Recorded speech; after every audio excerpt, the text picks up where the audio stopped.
Live from the 607, it's the Ocho Duro Parlay Hour, where we're talking everything going on in the world of sports. Join in the conversation on social media with the hashtag ODPH, because here we go. Instead of looking deep inside, every word I have to say, keep it simple. Welcome to an all-new edition of the ODPH podcast. My name is Ken M. Joining me in studio, as always, you know him. He's the co-host. Wait for it. His name is Padawan J. Let me talk to you. Yeah, and boy, do we have a lot to talk about in the land of sports. Yeah, we do. And I know Mother Nature has kind of affected the recording schedules here at the ODPH. Is it a Tuesday in 2024 if there's not some sort of snowstorm blowing through the Northeast?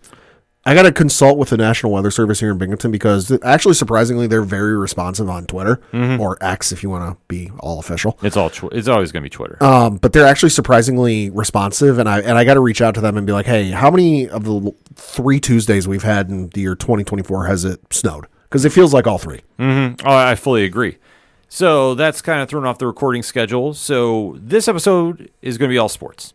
The entertainment edition this week is going to our patrons first. Yeah. So if you want to check out what we have to say in the land of movies, TV, comics, and more, that's where you go to for this week. If not, we're going to just talk about sports on this one. And Pat, where does everyone go no matter what? ODPHpodcast.com. Right on. Swing on over to the website. Check out all the social media links. Everything's updated. It's all wonderful there. Also, check out the TeePublic store link, where if you want to get some ODPH swag, it's always a great time. You can check out the Patreon link, like we alluded to. One tier, $2 a month, and you get bonus content. Boom. That easy. Also, you can check out the blog section where there's a lot of reviews coming up, and we have you covered for New Comic Book Day there as well. The classified section where you can find friends of the show, such as 3FM Podcast, Dragon Master Games, Nerd Initiative. A lot of things happening there. Lots. So you definitely want to make sure you're clicking on over there and signing up on all those social accounts as well. The directory. Pat, how many providers are we on? 124,000. Sounds about right to me. That is why he is the statistician to the stars. Also, check out the music section of the show where we have our good friends, Second Suitor, Tom Jolu, Shout at the Robots, Floodlands, Brian Wolf and the Howlers, and many, many more updating their links. New music is coming out. It's the new year, so if you want to update your Spotify playlist, your Apple Music, however you're listening to music these days, simple. Go on there, click on all those links, go get some new tunes for your players, and go enjoy what you hear on the ODPH. And if you want to talk about it on social media, it's very simple. Hashtag ODPH Pod. Kicking off the sports edition of the show, there's a lot of headlines to digest involving this divisional round of the National Football League. It's hard to believe, but there's only 2 weeks left and the season is done, Pat. I know. Crazy. It's insane, but we have to recap the week that was, so let's kick it off. Yeah, so as we do with the NFL playoffs, we're going to do these in the order that the games took place in. No, I'm not trying to twist a knife and really torture the shit out of Ken by going last on him. They played last, we're going to cover them last. Yep. So starting off, we're going to talk about the Houston Texans who took on the Baltimore Ravens, where the Baltimore Ravens beat the Texans by the final score of 34-10. Lamar Jackson, 16 of 22 for 152 yards passing, 2 touchdowns, no interceptions. C.J. Stroud, 19 of 33 for 175 yards passing, no touchdowns or interceptions. Devin Singletary led the way for Houston in rushing with 9 carries, 22 yards, no touchdowns. Lamar Jackson led the way for Baltimore with 11 carries, 100 yards, 2 touchdowns. And then for receiving, it was Zay Flowers leading the way for Baltimore, 4 catches, 41 yards, no touchdowns. And Nico Collins led the way for Houston with 5 catches, 68 yards, and no touchdowns. Well, this one can very easily be summed up as the Cinderella story of Houston finally hit midnight. C.J. Stroud has been playing above and beyond the call.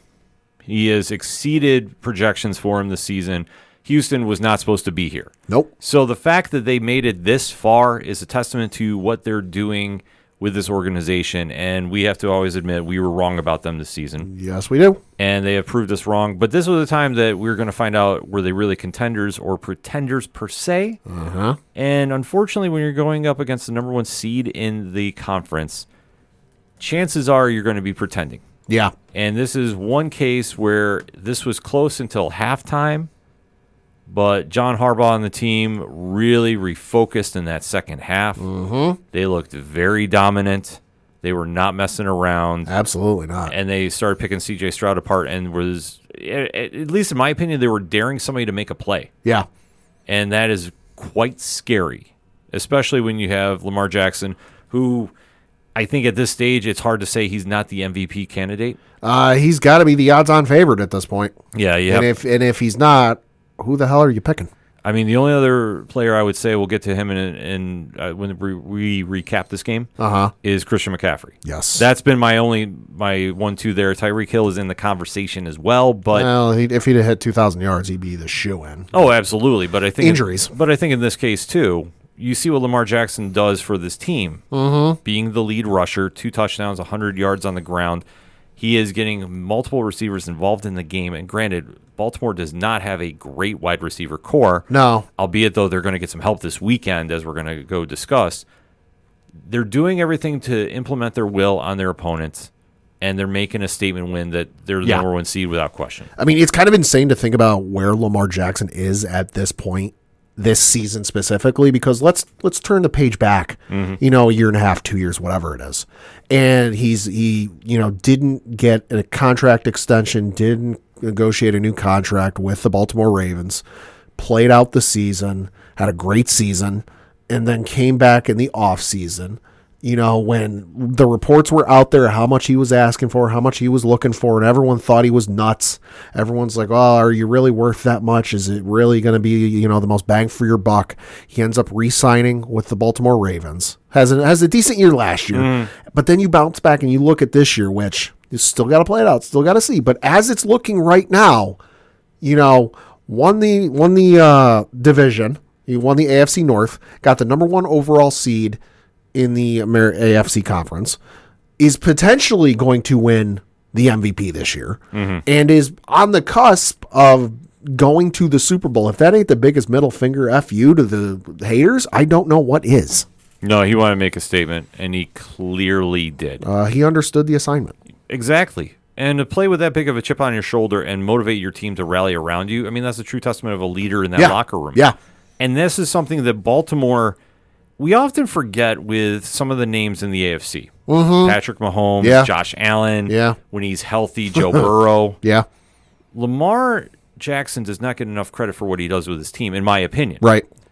And I think this was a case where he understood he's on the national platform. Houston has a lot of momentum behind them. It's a feel-good story. They're a great story, but we don't remember stories. We remember winners. Yes. Lamar wants to win worse than anybody. Yeah, he does. And it clearly showed in his playing, especially when they took over in that fourth quarter. Oh, my God. I thought Roquan Smith did an amazing job for Baltimore on defense, really stepping up to the task at hand. And when you can have a defense of this as disruptive as they were, they're going to give anybody fits the longer they go in these playoffs. Roquan Smith was an absolute monster. Looking at the stat sheet, and now this is just the stuff that shows up in the old box score. This ain't the intangibles and the stuff that don't show up. But in the box score, he had 7 total tackles, 5 of them by himself, and 2 of those tackles were for loss. Good Lord. Yeah, he is played out of his mind. I don't think he's getting enough credit as well. Yeah, well, when you consider who's on that defense, and you've got Jadeveon Clowney there, who is his own monster in and of his own right. Yeah, he's having a resurgence. Oh, he's having a resurgence. You can never count out Kyle Van Noy. I'll always give him his flowers for the time he gave us in New England. But, Roquan is not the guy that first comes to mind, at least before this game, when you think of monsters on that defense. Right. So Baltimore is moving on, which rightfully so. They made this the second half. It's a day and night difference. Oh, absolutely. Houston was in this game, but the second half they just came out flat. Yeah. CJ needs more weapons on offense. Yeah. Oh, yeah. He does not have this. I mean, Nico Collins played okay. Dalton Schultz did what he could. Right. But they're still missing some pieces, in my opinion. Yeah. They'll bounce back next season. I think you'll see a lot of free agents. Oh, absolutely. At least entertain Houston. Absolutely. But right now it's Baltimore heading into the AFC Championship. And they'll have a very tough task, but we'll get into that in just a little bit. Yeah, so the other game that took place on Saturday was between the San Francisco 49ers and the Green Bay Packers, and you had the San Francisco 49ers emerge victorious, winning by the final score of 24-21. Brock Purdy, 23 of 39 for 252 yards passing, 1 touchdown, no interceptions. Jordan Love, 21 of 34, 194 yards passing, 2 touchdowns, 2 interceptions. Aaron Jones led the way for Green Bay in rushing with 18 carries, 108 yards rushing, and no touchdowns. Christian McCaffrey led the way for San Francisco with 17 carries, 98 yards, and 2 touchdowns. George Kittle led the way for San Francisco in receiving with 4 catches, 81 yards, 1 touchdown. And Romeo Doubs led the way for Green Bay with 4 catches, 83 yards, and no touchdowns. Easiest way to describe this game is the youth of Green Bay came back to haunt them. Yeah, inexperience. Inexperience was something that popped in the fourth quarter because where Green Bay was still in this game, it's only 7-6 at halftime. In the third quarter, they outscored San Francisco 15-7. Uh-huh. So they were looking very, very dominant going into that fourth quarter. And maybe San Francisco's not as a lock to win it all as we might have thought. Well, I think the problem they had is when teams were really focusing on Christian McCaffrey. Uh-huh. And obviously Deebo Samuel got injured. Yeah, that hurts. That really took something away from that offense because what he does paired with McCaffrey in that lineup, they do a lot of motion. Yes. You take one of them out of the equation, I don't want to say predictable, but it's a little more easy to figure out where the 49ers are going with their offense. It's like when the Patriots lost Gronkowski in the playoffs in whatever fucking year it was, where Gronkowski was the number one offensive feature of that game plan. And then all of a sudden you had to audible and change everything. You know, obviously you're not going to throw the ball to Gronky and on the field. You know, same thing here. Yeah, exactly. But the 49ers defense really stepped up, was making a lot of plays. Yeah. And that is really what's kept them in games because they're so balanced on both sides of the ball. When it came to this fourth quarter, this is where I thought Jordan Love, I don't want to say panicked. Sure. But much like you touched upon, the inexperience. It's the butterflies. Yeah. Caught up with him, especially in that fourth quarter. And it did not help that Carlson missed a kick for Green Bay that would have tied things. And then Love really pressed himself in that fourth quarter because he was trying to make a lot of plays happen. And then through the game-winning interception to San Francisco late, which, I mean, had nothing on it. Right. And I understand he was trying to make something happen. I'm not faulting him for this. But it's one of those cases where this is a learning experience for Green Bay. I know that they fired their defensive coordinator as of this morning. Yep. They're going to make a lot of changes. The one question mark is, will they get enough help to get them to that next level in the NFC? I don't know. Yeah, it'll be tough to say. I mean, the defense overplayed, I would say, exceeded expectations. You know, so you can obviously make some adjustments there. I'd say offensively they need a little bit of work because you've clearly got a great running back in Aaron Jones. Yeah, you know, especially with this game. Listen, 18 for 108, that's pretty goddamn good. Would have liked to see him hit pay dirt a couple times, but you know, is what it is. And then obviously you've got a great set of start with Romeo Doubs there. You know, Jaden Reed's also not too bad.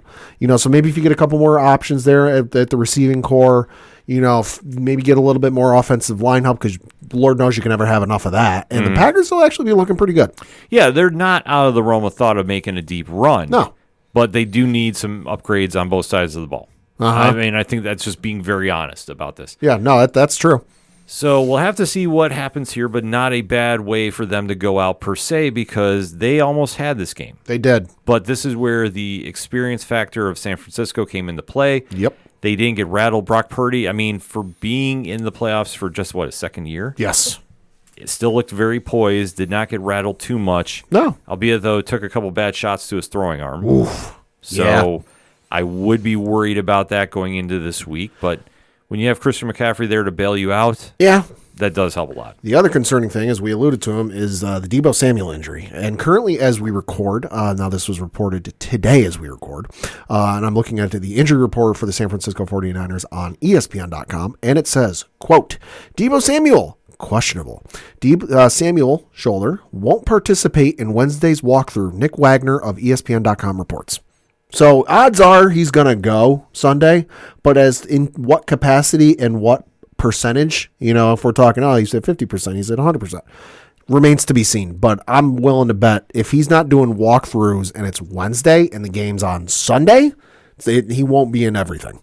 He won't be in everything. I think they're going to give him as much rest as possible. That could be. But I think if he can actually suit up and go out and at least be a decoy, he's going to play Sunday. Oh, yeah. No, he's not missing this game. Like, he'll have to have a broken leg. And even then, he still might try to go out there. Exactly. But a gritty win for the 49ers to hang in there and really weather a very tough storm and a Packers team that almost pulled this off. Yeah. Almost. Surprisingly, yeah. Surprisingly, I think they've been a great surprise this season. Albeit, though, I think the biggest surprise to some this season is the next game we're going to talk about. Yeah, so this was the first of the two games on Sunday, and that was the Tampa Bay Buccaneers taking on the Detroit Lions. And you had the Detroit Lions emerge victorious, winning by the final score of 31-23. You had, just 1 second, did not open the right box score there. Give me 2 seconds. We do this live, folks. That's how we keep it honest with you. Yes, we do. For whatever reason, when I opened the page, it didn't open the right page. Jared Goff went 30 of 43 for 287 yards passing, 2 touchdowns, no interceptions. Baker Mayfield, 26 of 41 for 349 yards passing, 3 touchdowns, 2 interceptions. Rashad White led the way for Tampa Bay in rushing with 9 carries, 55 yards, no touchdowns. Jahmyr Gibbs led the way for Detroit in rushing with 9 carries, 74 yards, just 1 touchdown. For Detroit in receiving, it was Amon-Ra St. Brown with 8 catches, 77 yards, 1 touchdown. And for Tampa Bay, it was Mike Evans with 8 catches, 147 yards receiving, and 1 touchdown. This was arguably the most entertaining game of the entire weekend. Well, It's arguable. it's arguable, yeah. Because this was very back and forth. Yeah, it was. And Tampa Bay, as much as a lot of fans don't want to hear this, is very similar to Detroit in certain aspects. A little bit. So it was almost a kind of spy versus spy type vibe. Yeah. They're very equal in certain areas. And this was a situation that Detroit rose to the occasion. I really think that I don't want to say got lucky, but they're very fortunate to have snuck this one out. Yeah, no, that's accurate. Because Baker Mayfield, even though the 2 interceptions, played very, very well. Jared Goff did okay as well. But I really think it was the tempo of the running game. Jahmyr Gibbs really was setting a lot of key moments where he was running. And I think for where Detroit needs to go now, obviously facing San Francisco, the biggest X factor for next weekend is going to be their secondary. Yes. Because they did not look great in this game. I mean, you let Mike Evans burn you for 147 yards, which that's an average game for Mike White. But then you also couple with Cade Otton, who again, 65 yards. Chris Godwin had 40. Like, these guys were running all over you. And I think that that's going to be a problem with a team that's as skilled and disciplined as the 49ers. Because the question mark I have right now is if Debo's in that lineup, on paper right now, is that secondary going to be able to handle him and Kittle? And then I'll throw in Brandon Ayuk just to give a third receiver. I mean, even if it's just Debo and it's nobody else in receiving core. Like that Detroit secondary is going to get torched like it's paper doused in gasoline. Like, listen, the Detroit front 7 or however many it is on that front line, hey, you guys get a cookie. You guys did a great job. You sacked Baker Mayfield 4 times, and then you hit the quarterback a total of 8 times total. So, hey, kudos to you. Kudos to the front 7 or however many for Detroit. That secondary, though, that's going to be a real tough task. This could end up being another back and forth shootout between the two teams on Sunday. Well, the one thing is for next week's game is the line opened big for San Francisco. Oh, did it? I hadn't looked. Yeah, it was close to 10. Well, that's what it was for San Francisco last week. It was 10.5 by the time kickoff. Let's see. Right now it is, of course, not on that page. Let's open it up. Well, that's the one issue that I think the Detroit needs to have that chip on their shoulder going out west. Currently San Francisco by 7. Yeah, okay, so that's come down a little bit. I think going out west, though, Detroit is not going to be at home. They're not going to have the emotion that they had playing in front of their hometown. Yeah. I think now is going to be a real test to see how this team in general responds to being in their first NFC Championship game since '91. And it's funny you bring that up because world's a little different since it was in 1991. The number one movie since in the time when it was the last time the Lions were in the NFC Championship game, number one movie at the box office, Terminator 2: Judgment Day. The number one song on the radio was "Everything I Do It For You" by Bryan Adams. Barry Sanders led the league with 16 rushing touchdowns. The Hammer Dance hit popularity there. You'll love this one. Price of gas, $1.14 a gallon. I miss those days. So do I. Here's the other thing, kind of some crazy little factoids, because 1991, it sounds like a long time ago. Here's just like a gauge of how long ago. iPods didn't even exist yet. Text messaging wasn't even a thing yet. Jared Goff, Amon-Ra St. Brown, Jahmyr Gibbs, and Sam Laporta, all four players on the Detroit Lions this year, weren't even alive yet. Yeah. Amazon, Google, and MySpace and Facebook weren't even around. PlayStation and Xbox weren't even around. BlackBerry was still 8 years away. Joel Embiid, Giannis Antetokounmpo, and Nikola Jokic weren't even born yet. And then Dan Campbell, head coach of the Detroit Lions, he was still in high school. Yeah. Like, it's absurd how long ago this was. Well, that's why Detroit is a very sentimental favorite for a lot of fans because they're like the NFL version of the Cubs. Well, to a certain degree. To a certain degree, because obviously few teams have gone winless like they have. True. Their franchise has not had this much excitement around it since you touched upon, since Barry Sanders played. Yeah. There were some flashes with Stafford and Calvin Johnson, but it never really manufactured into anything. No, I think you needed the head coach with the right mentality, and Dan Campbell should be head coach of the year. I don't think there's any question about that in my mind. For what he's done for the city, he's really embraced it, and it's really treated it like an us against them. Yeah. You know, like you always see those shirts like Detroit versus everybody. Yes. That's what I'm saying with that. Yeah. And as long as they carry that swagger into the 49ers stadium, they'll have a chance. But I truly think, though, this is going to be where the veteran experience of the 49ers comes into play. I think this is going to be a game, unfortunately, the Cinderella story, like much like we touched upon with Houston, runs out.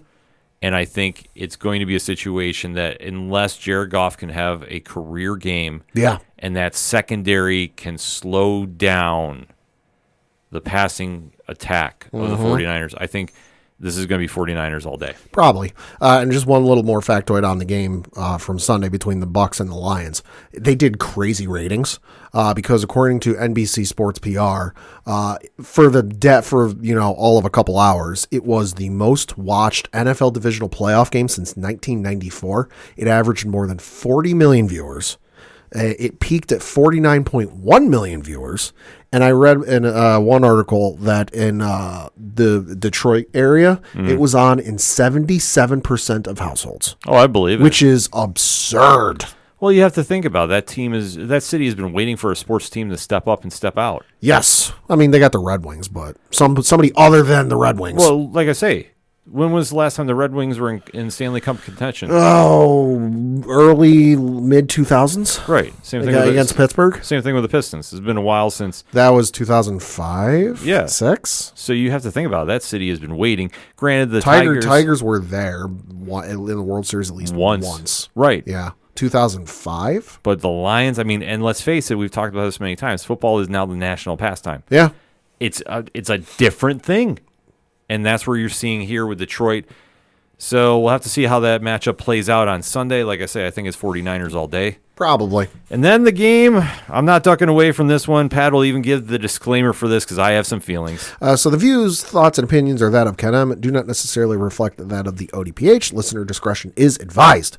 We are, of course, talking the Buffalo Bills who took on the Kansas City Chiefs, and the Kansas City Chiefs emerged victorious, winning by the final score of 27-24. Patrick Mahomes, 17 of 23 for 215 yards passing, 2 touchdowns, no interceptions. Josh Allen, 26 of 39 for 186 yards rushing, 1 touchdown, no interceptions. Josh Allen was your leading rusher, going 12 carries, 72 yards, 2 rushing touchdowns. For Kansas City, it was Isaiah Pacheco, going 15 carries, 97 yards, 1 touchdown. Travis Kelce led the way for Kansas City, going 5 catches, 75 yards, 2 touchdowns. And for Buffalo, it was Dalton Kincaid getting 5 catches, 45 yards, no touchdowns. The reason I said with the last game that it was the number 1 most watched divisional game for all of like a couple hours, because the Bills and Chiefs came in and said, hold my beer. Because according to the folks over at CBS, that one did over, more than 50 million viewers, averaging 50.393 million viewers, which was up 10% from last year's window, which was the Cowboys 49ers game. The previous record was for viewers was 48.5 million viewers in 2017 between the Cowboys and Packers. Well, there's a lot to digest here. Buffalo had their best opportunity to beat their rivals, which I'm going to say something right now, too. This whole talk of Allen and Mahomes being the new Brady and Manning, I don't necessarily buy into per se. Okay. Because the one thing is these games have been very back and forth, but it can't be a rivalry until somebody gets a win over the other. Okay. Unfortunately, that has not happened with Josh Allen and the Bills because of reasons. Yeah. And if you take a look at the 2 other previous times in this game, there's one common denominator that has come into play. McDermott in the second half. Yep. No, you're right. It's McDermott. I think at this stage he is the Mark Jackson of the Bills dynasty right now. Okay. Like he's put it together, but he's not the guy to get them to the next level. Okay. I just think that what we've seen in this situation is the Bills did have a lot of injuries, but every team has injuries. Him being the one responsible for the defensive calls and being head coach came back to haunt him in the worst way possible here. Because when you have Travis Kelce wide open numerous times in this game and you don't adjust for him, that is a problem. And especially when they were bringing up right at kickoff how Buffalo was having linebacker issues and all the injuries and yada, yada, yada, and how, that's going to really help and work in Travis Kelce's favor. It doesn't take a rocket scientist or, the greatest defensive coach of all time to figure out, hey, we're really bad on linebackers. Kansas City's going to exploit the shit out of that, and they're going to go to Travis Kelce a lot. We should probably adjust and plan for that. Yeah. I would have been much happier. Well, let me rephrase it. I would have been able to accept it more. Sure. If we got beat by MVS. Sure. If we got beat by Rashee Rice, I would have been fine with it. Nicole Hardman. Yeah. I would have been okay with it because if you take out their best weapon and you still get beat, hey, they deserve to win. In this situation, the Bills gave them this because their defense, as banged up as they were, could not make a stop.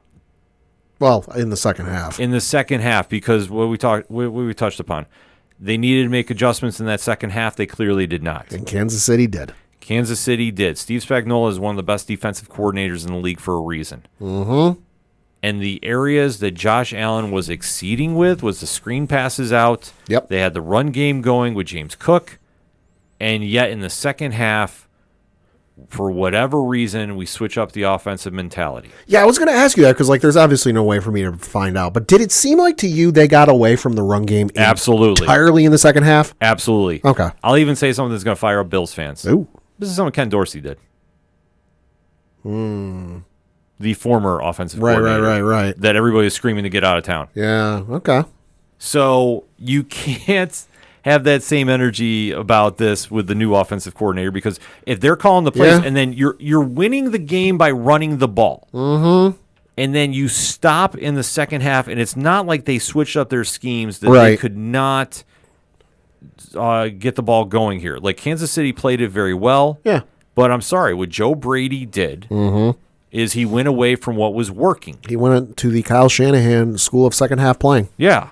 If you don't know, get what I'm saying, watch the Super Bowl between the Patriots and Falcons, Yeah, he started passing all over the place, which is what the Falcons did. which would have worked if a Bills receiver could have caught the ball. Let's get it specific. A Bills receiver not named Dalton Kincaid, 5 for 5. Right.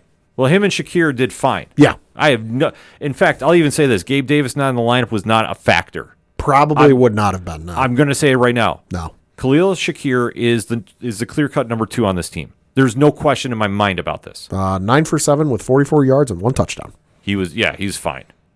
He stepped up. He did what he could in this game. The person, if you're going to blame anybody, because he is obviously the one that's been the most vocal, is Stephon Diggs. Prima donna himself. And if you're going to be talking about give me the ball, I'm always open, paraphrasing a little bit from Jamar Chase, if you're going to be sitting there complaining about your production with the team for 2 years. For 2 years now, ever since the first loss in Kansas City, where there's the iconic shot of him still staying on the playing field watching the celebration happen. If you're going to still sit there and be complaining about your time, you need to step up in big games. Yeah. You had the go-ahead touchdown pass in your hands. By like a mile. And you dropped it. Oy, like threaded the needle. Wasn't even a defender. Well, there was a defender there, but the defender didn't factor into the catch. Not factor. He fell down or whatever it was. But yeah, no, Allen hit the bomb. It was like, 65, 70 yards? Yeah. Hit him in stride, right in the numbers, and it just went right through his arms. Not even his hands, right through his arms. It was the big play that Bills fans were waiting for that game. They hadn't really opened up like that the entire game. No, they were playing very conservative. Yeah. Very. Yeah. And granted, it might have been because, that's right, Diggs fumbled the first play of the game. Yeah, that did happen. And they were being very careless at times, and they're lucky that they were still this close going in the second half.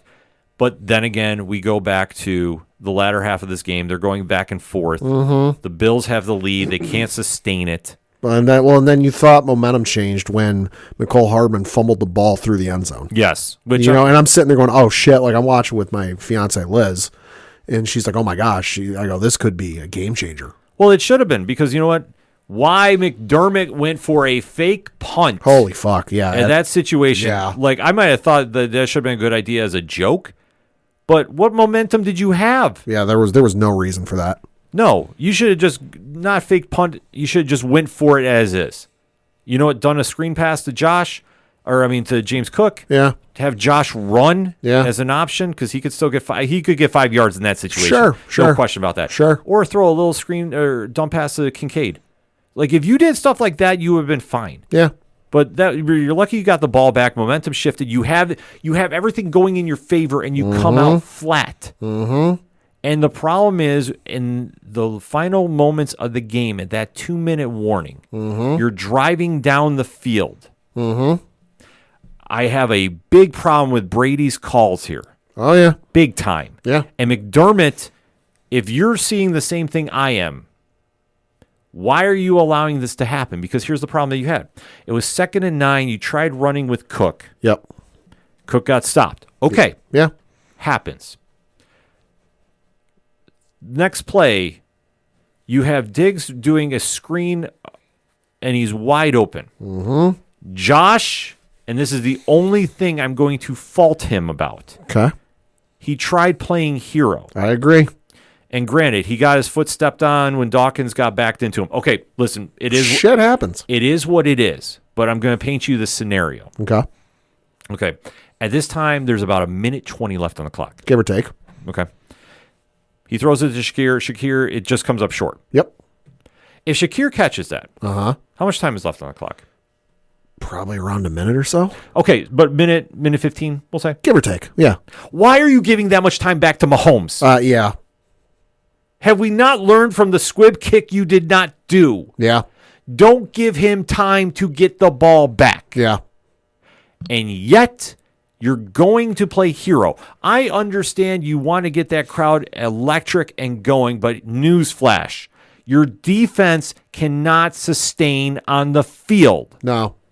So why are you sitting there trying to go for the kill shot that much time left in the game? You got to be, surgical with your plays and almost do like what the Patriots had to do whenever they would play Peyton Manning, where if you left Peyton Manning any amount of time, he was going to carve you up like a fucking surgeon in the operating room.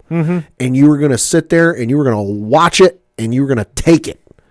Mahomes is not necessarily as surgical as Peyton was, but he can still has that ability to, if you leave him even fucking 30 seconds of time, he will still air it out downfield, dink and dunk down the field, get guys to catch and go out of bounds or whatever he has to do to put them in a position to win the game. So, that's why, okay, yeah, Tyler Bass missing the kick sucked. If you're one of the people going out of your way to send any sort of negativity or messages or whatever to him, fuck you. Exactly. Is it shitty he missed the kick? Yes. Did it ultimately mean the game? No, because let's play alternate timeline. Even if Bass makes that kick, there's still how much time left. And we've seen what happens when you leave Patrick Mahomes any amount of time left on that clock. Yeah. He's going to carve the shit out of you. Sorry, it is what it is. Yeah, why are you even throwing, unless it's a screen pass? Yeah.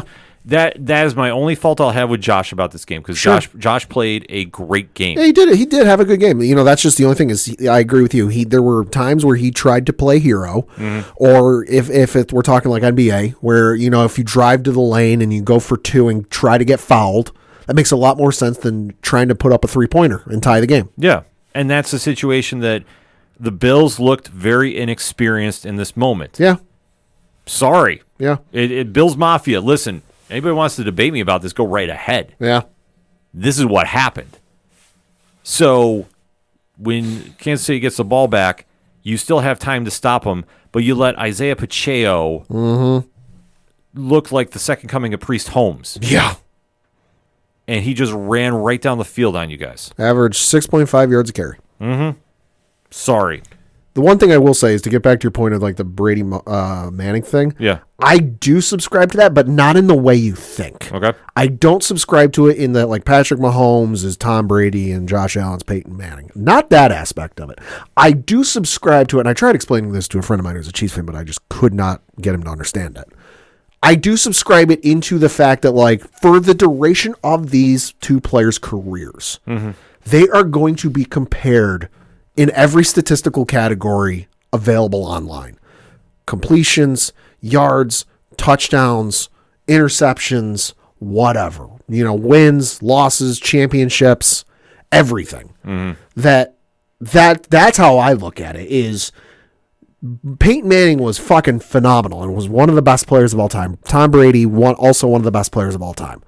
But up until, literally, as a Patriots fan, the entire time that he and Tom Brady played together, I had to hear and listen to talk radio and sports TV and whatever else, because at that point, podcasting was still in its infancy days. The comparisons between Tom Brady and Peyton Manning were, especially late in his career when Peyton was playing for Denver. And at that point, Brady had like 4 or 5, whatever it was. Oh, is Brady better than Manning? Is Manning better than Brady? And I'm sitting there going, Tom's got like 4 or 5 of these things. Yeah, Peyton's got the MVPs and everything else. So that's where I subscribe to that. Not necessarily Patrick Mahomes is Brady, Josh Allen's Peyton Manning. Just from the aspect of they are this generation's Manning Brady, in that they are going to be compared, and you're going to hear the debate about who's better between the two through their entire career. The problem with that, no, I agree with you. You're going to this point. They are tied together because Buffalo traded the pick. It was supposed to be Kansas City for Mahomes. But then let me play devil's advocate with this, because I've been hit up about this at ODPH podcast on social media. If Mahomes went to Buffalo, would he have had the same success? And I'm going to say no. No. For one, he played college ball at Texas Tech. Yes. I don't think he is built for the elements that is Buffalo, New York. Also, the coaching staff between the two. Sorry, Buffalo fans. Kansas City's better. Well, that's the whole thing. Andy Reid took the time to develop him. Yeah. Josh Allen stood behind who? Exactly. Ryan Fitzmagic? Yeah. I'm sorry. When you have time that you can fully develop, and we're seeing this more and more. And this is Patrick learning from Reid. Sure, he probably got some stuff from Alex Smith. Sure. But it wasn't Aaron Rodgers sitting behind Brett Favre levels of experience. Right. But this is the situation that in Buffalo, you didn't have this Josh is in on the fly. Yep. And it would have been a similar situation if Patrick was there. Right. And then how would things have played out? And I think that it would have been a lot different scenario. Yeah. And then plus wherever Josh would have wound up, because I mean, rumor has it, if certain moves had happened, he would have been in Denver. Way back when on draft night. Yeah. Then That would have been interesting. it's a weird parallel universe you can make the comparison with. Yeah. But that's how they're going to be tied together. And I think it's unfortunate because the edge goes to Mahomes here, Yeah. as much as I hate saying this. Oh, I agree. But it's a situation that goes back to the common denominator here, and this is where I think the Bills need to make a coaching change. You're probably not wrong. I mean, you've said since day one, and what was it, the Houston Texans Bills game from 2018, 2019, whatever the hell it was, where McDermott just can't do second half adjustments. He gets so caught up in his own head, and he overthinks everything. Agreed.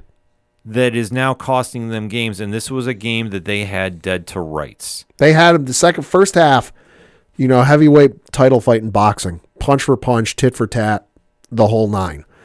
And then you come out the second half, and you could tell, even as a casual fan, the tempo had switched, and the mood and the air had changed.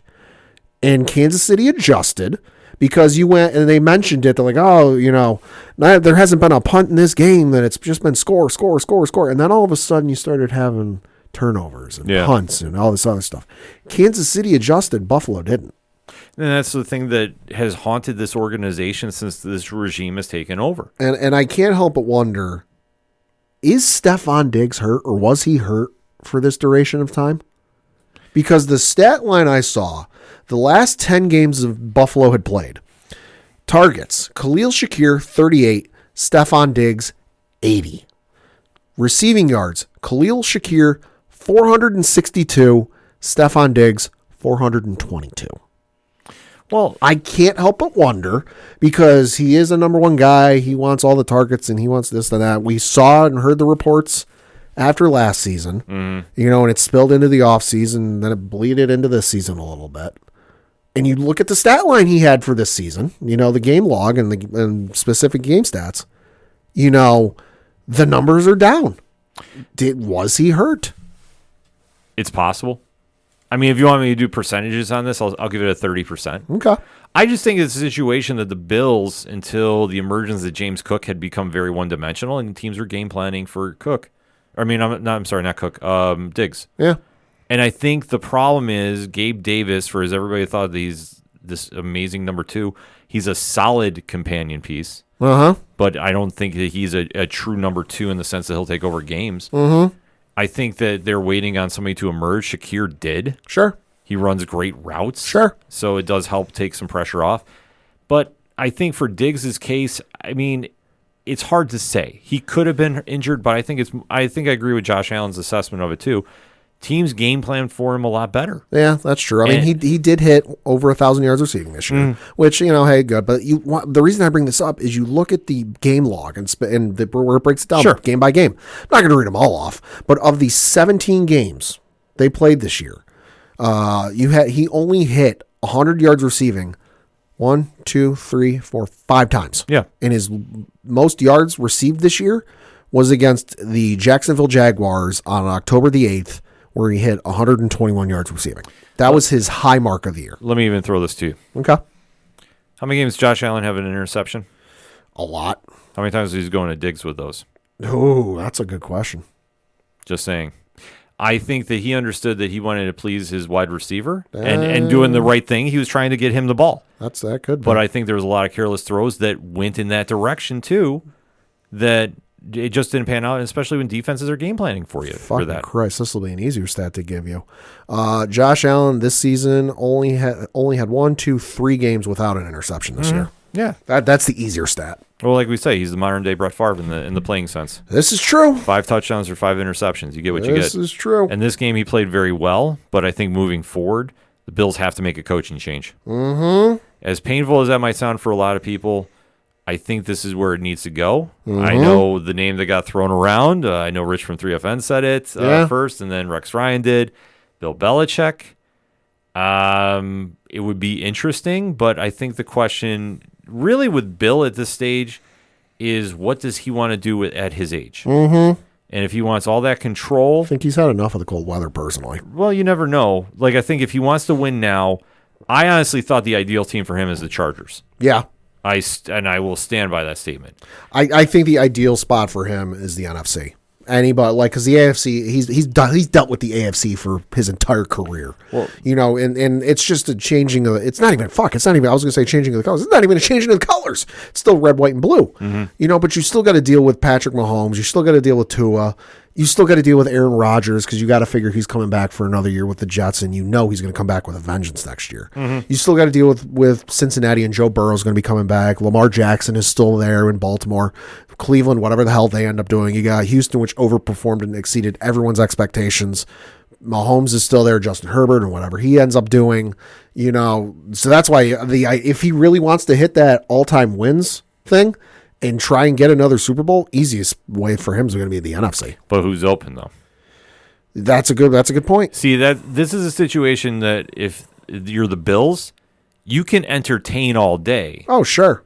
I just don't know where you go necessarily. And that's a situation that I think they need to get somebody in there that can get them to that next level that isn't going to freak out in the second half in the final 2 minutes of games. And I think, unfortunately, as much as McDermott has motivated his team, I think they plateaued in that sense. Right now, they're eerily similar to the 2006 to 2009 Chargers. And I had a friend send me this, so I can't take credit for this, but the 2006 to 2009 Chargers, during the regular season in that period, 46-18, Buffalo Bills, this is from 2020 to this year. So the Chargers during that period, 06 to 09, 46-18, Bills 48-18. Yeah. In the playoffs, Chargers were 3-4, Bills are 5-4. Division titles, 4 each. Points per game, 28 apiece. Opponents' points per game, 19 for both teams. AFC championship game appearances, both have had 1. And divisional round appearances, both have had 4. I mean, if you want to go down as a champion, clearly something's got to change. No, something does have to change. I mean, it's not wrong. And that's the situation Bills are going to have to look at moving forward. For Kansas City, listen, I'm just going to put it point blank. They shouldn't have won this game. They're playing on borrowed time. Baltimore is a totally focused team. I know the point spread right now is only Baltimore by 3. And it was announced just a little bit ago as we record, the legends of the game that will be in attendance at the Ravens game. The Ravens have legends of the game. They attend the game. Some dude named Ray Lewis and some dude named Ed Reed. Baltimore by 10. Mark the tape. Lewis and Reed are going to be at the game. Plus, sign a 1-day contract, put him in the game. Plus, no, they have Mark Andrews coming back too for Baltimore. Yes. And they have another defensive player. This is escaping me right now. Is it Humphreys, I think? Something like that, yeah. Is coming back as well, too. Listen, I'm just going to put it out there right now, unless the manifesto idea that I've unfortunately come across of Taylor Swift holding off the Lombardi Trophy at the center of the Super Bowl. You almost manifested one with Kelsey Bowl Part 2. Yeah. And then the football gods nixed that idea. Yeah. And then you manifested another one. Yeah. Can you manifest another Patriots Super Bowl? No, because I don't want to have bad things happen. I need the Bills to win one before I die. But I think in this situation, unless the weird karma happens and like Lamar forgets how to play. Yeah, this is going to be Baltimore all day. Should be. I think that they are smart enough to understand to take out the key weapons, and they're literally going to dare Mahomes to beat them. They're going to dare the other receivers to beat him. Because this is going to be a low-scoring game. This could be a literally 13-3 game, as wild as it sounds, or I'll even say 20-10. The stat line to keep an eye on is going to be how many rushing attempts the Ravens have. Yeah, they're going to just run it. They're between Lamar and their other running backs. I'm going to say right now, as a team, 35 to 40 rushing attempts. I take that. Somewhere easy. Between 35 and 40. That's what's going to be the interesting game there, because I fully think it's going to be Baltimore punching their ticket. Yeah. And I'm hoping Detroit, man.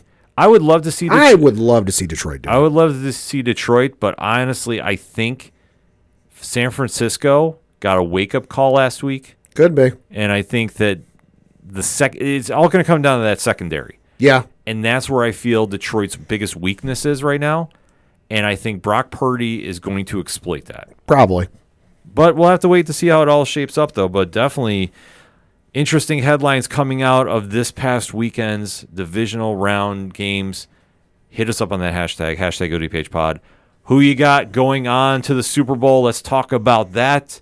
We gave you our predictions. And what do you think about the fate of the teams that have punched their way to the offseason? The Bills, the Packers, a lot of storylines heading there. So let's talk some football, shall we?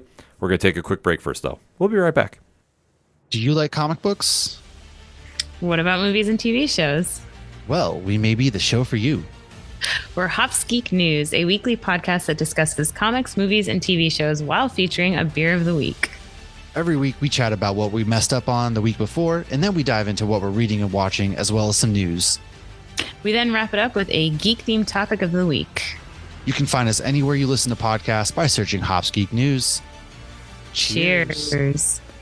Coming back for another segment on this edition of the ODPH podcast, and we have to recap an interesting weekend of fights in the UFC. Mm-hmm. A little event went down, generated a little bit of buzz. Mm-hmm. Pat, what was the event? So the event was UFC 297, taking place north of the border here in the United States and in Toronto, Ontario, Canada, at the Scotiabank Arena, which had 18,559 folks in attendance for what ended up being a very interesting card, like you said. Mm-hmm. Yeah, so this one, I would say the main events really were the generating buzz here, but we'll kind of go over the main card super quick until we get to a little more of a deep dive here. Yeah, so the first fight you had take place on the main card was in the featherweight division, where you had Movsar Evloev defeat Arnold Allen via unanimous decision, all judges scoring the fight 29-28. Surprising to see Allen take that loss. I did not expect that to happen. He was one of those fighters that was on that verge of making the big breakthrough. So it'll be interesting to see how this plays out moving forward. Hey, that's why, they fight the fights. Looking at the rankings as we currently record, Evloev jumping up 4 spots in the featherweight division. Yeah. Currently ranked number 5. Only Brian Ortega, Ilya Topuria, Yair Rodriguez, Max Holloway, and the champ, Alexander Volkanovski, ahead of him.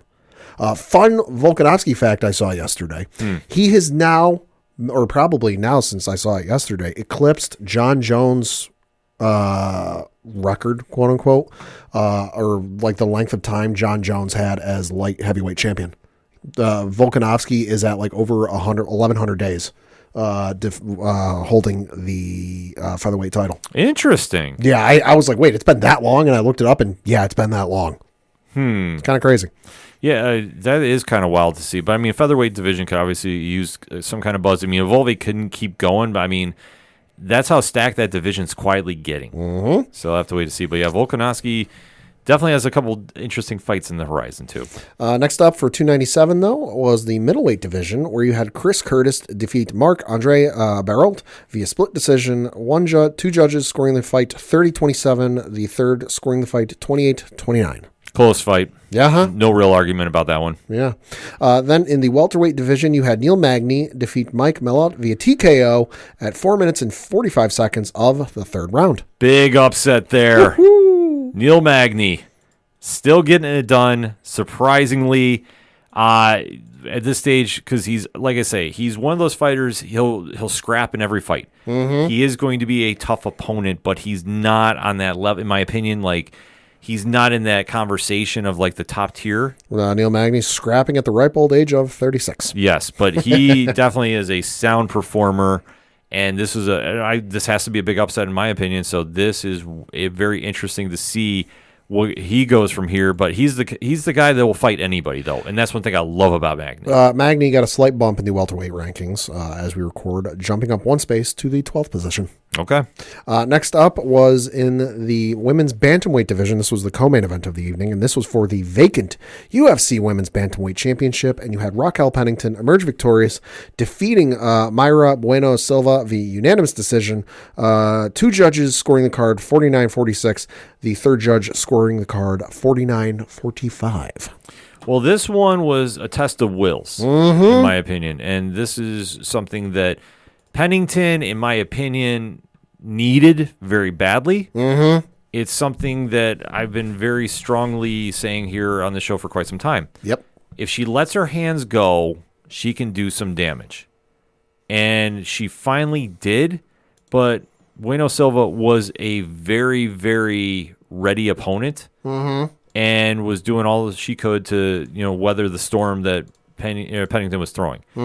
Because, goddamn, I'm looking at the stats here, UFC.com, because they give you all the stats if you go to the fight card on their website. For the full fight total strikes, Pennington threw 265 compared to 96 from Silva. Oh my God. Yeah, Pennington has hands for days. Pennington has hands for days, and I'm going to say it right now. Silva has a body of titanium. Yes. God damn. Yeah, this was, like I say, a methodical pace to it. And like I say, it might not have been the most exciting fight for a lot of fans, but Right. It's a situation, too, when you start diving into... You get the nitty-gritty. Yeah, the championship rounds. I mean, this is a situation that when you see fights like this play out, they're not going to be, quote-unquote, show stealers. Right. But they're still solid fights. I mean, that's why it is an art form, and that's why it's mixed martial arts. And like you said, digging into a little more to the nitty-gritty, this was Silva's first fight that went into the championship deep waters. Every other fight she has fought in the UFC has not gone past the third round because this is her first championship fight. Mm-hmm. So kudos to her and kudos to Pennington. Yeah, so this is a huge win for Pennington. Yeah. And then the question now becomes who's next, because obviously with Amanda Nunes vacating the title. And retiring, yep. Yeah, this is a situation that you'd have to say safe money is on Julia Pena. Currently the number one ranked fighter. I am looking at Raquel Pennington's record, and I'm not going to run through everybody, but just doing a quick scan of the names of who she's fought. Has not fought Juliana Pena. Yeah, so that fight would make a lot of sense to me. I mean, it's easy booking. But there's also a signee that came in Oh, boy. that is debuting at this weight class for UFC 300. And Pat, who is that? That would be Kayla Harrison. Now, if you're not familiar with who she is, get familiar because holy fuck. She was previously with the Professional Fighters League, or the PFL. Just reading through some of the accolades on her on her Wikipedia page. She is a one-time World Juniors Championship. That was in 2008 in Bangkok. She is a 1, 2, 3, 4, 5, 6, 7, 8-time gold medalist at the International Judo Federation Grand Prix. She is a 3-time gold medalist at the International Judo Federation Grand Slam. She is a 2-time gold medal winner at the World's Masters, 2-time gold medal winner at the Pan American Championships, 2-time gold medal winner at the Pan American Games, a 1-time gold medal winner at the World Championships. Oh, by the way, she's also a 2-time Olympic gold medalist, once in 2012 in London, another time in 2016 in Rio. And then you look at her mixed martial arts record. Well, let's jump to, she's got her judo record. She is 45-7. And then you go to her mixed martial arts record and her professional record in 17 professional matches. She has 16 wins, 6 of them by knockout, 6 are by submission, 4 by decision, and only 1 loss. That loss coming to Larissa Pacheco at PFL 10 in November of 2022 was a unanimous decision loss. So I'm going to go out on a limb and say this. We know that she is now booked to fight Holly Holm at UFC 300. If Harrison, who usually fights at 145, if I'm not mistaken, disposes of Holly Holm easily, mark my word, she's getting an immediate title shot. And I don't think there's any question of that. Looking at the notes specifically in her record, because it doesn't give you the actual weight class, you just kind of got to discern some stuff. Her last fight was a catchweight 150 bout. Prior to that, she was fighting in the lightweight division in the PFL. Yeah. So, like I say, So she could be in that 145 range. which, I mean, to drop down to 135, that is a lot of weight to cut for fights. Yeah. Harrison, like I said, if Harrison can do this and is comfortable at this weight class, I mean, this is a big win for the UFC no matter what. Absolutely. So I mean, that's first and foremost. And I think that now Harrison's committed to doing this. Yeah, there's no question about that. And I'm going to say fully right now, if she wins this fight, you can already pencil her in for the next contender for Pennington if it's not Julia Pena. Holly Holm, currently the number 5 ranked fighter in the women's bantamweight division. Right. So that's going to be the situation playing out there. Clearly, Dana and the powers that be are high on Kayla Harrison. Without question. I mean, the pedigree says itself. So she is going to come in, make a lot of noise, and then I'm even going to throw something else out there. Fucking Christ! I'm sorry. I'm looking at her record and just like she didn't have a decision win until her 4th fight in her professional career. Armbar submission, knockout, And then she had a unanimous decision win. Holy fuck. Yeah, well, because here's another idea they could even do. Okay. Nunez has been teasing about possibly coming back. Oh. I would say this. Yo. If you want box office, Oh, yo. if Harrison wins, put her against Nunez. I'm on board. I will tell you right now, that would be one of the biggest fights in MMA history. Yeah, you can do it. Marks the tape right now. A lot of interesting storylines playing out here with the new champion. Mm-hmm. But that wasn't the only championship bout on this card. No, so the main event was for the UFC middleweight championship, where you had Sean Strickland defending against Dricus du Plessis. And you had Dricus du Plessis emerge victorious to become your new UFC middleweight champion, I should say, winning by split decision. The judges scoring this contest 47-48, 48-47, and 48-47. Well, in my opinion, I think Strickland got robbed on this one. Okay. This was a very close fight, like you alluded to. Mm-hmm. Scorecard kind of said it all. Yeah. And in this situation, I have to say, okay, they're not going to do an immediate rematch. Right. Which I'm okay with, but I'm not, because I felt the fight was close enough. Right. Du Plessis really looks strong in the middle rounds. The last round, I thought that Strickland looked really, really good. Mm-hmm. But I think in this kind of situation, you have to really step back and go, okay, with this all playing out, what makes the most sense? And I think that obviously when you talk about fights, Israel Adesanya is lurking around. Mm-hmm. It's box office. Yeah. I think that that's the fight they're going to make. But I thought that this one, I mean, if they decided to do an immediate rematch, I would have been okay with. Mm-hmm. I would not have had an issue in any which way, shape, and or form. Right. And especially with being a split decision, I just think that, maybe this would have been the route to go. But with Adesanya lurking around, mm-hmm. obviously if you can try booking that for 300, it would make sense. But, I mean, I just think with the fight being this close, like, you have to run it back. I mean, the fight ultimately came down to the third round, because I'm looking at the judges' scorecards, courtesy of UFC.com/scorecards. And all three judges for this fight scored the first round. Let me say it this way, make it easier. They scored the first round to Sean Strickland. Mm-hmm. They scored the second round to Dricus. They scored the fourth round, to Dricus. And they scored the fifth round to Strickland.